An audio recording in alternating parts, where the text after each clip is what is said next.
local please.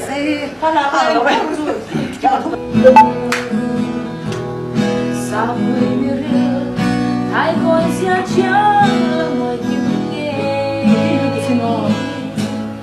lại suy qua rem hong nghe thiam sao dấu phần lên tên mi sang ram san lu rau quy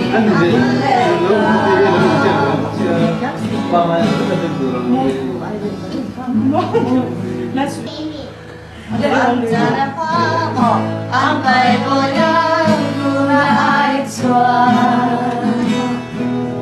tình sẽ xa ta lamang le lâu năm mà đỡ khát rồi môi lâu quý ít là đang u trắng lệ thar nhàn ai đang lệ nam đỡ quý à vẫn quý ta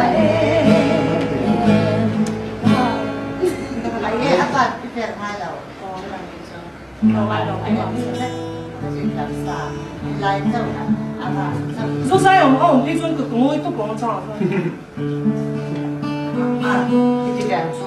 tập khác thôi lại qua cái để bữa nay tiếng sao đâu cái mà nó cái mà mua hay cái mà tôi anh ấy đồng ý nghe apa ilang masakan ilang masakan betul oh cái dito ay nang mani sa bakit toto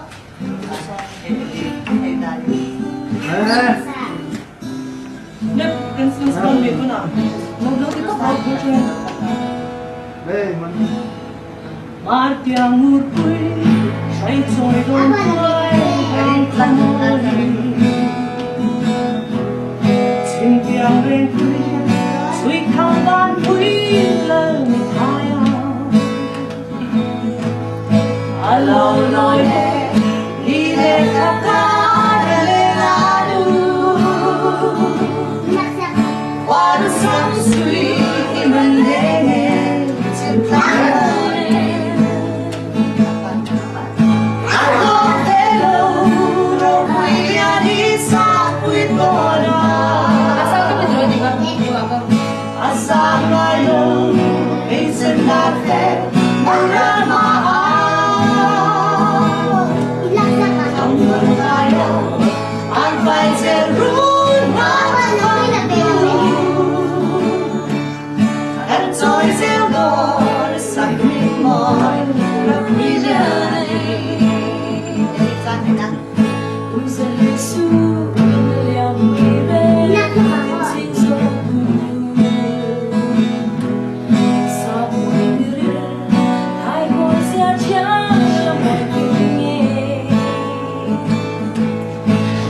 suy qua em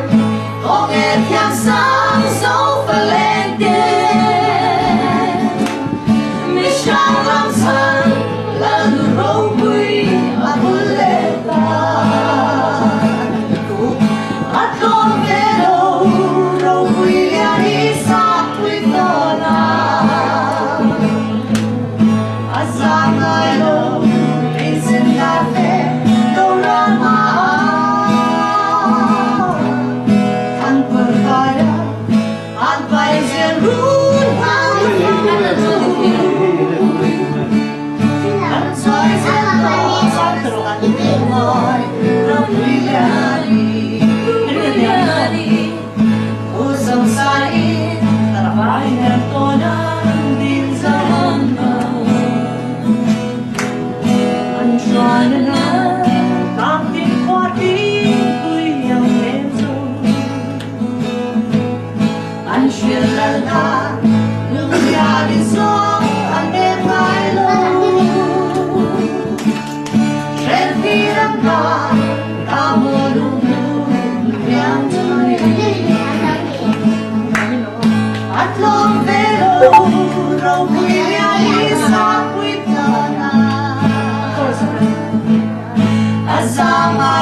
เรียนรู้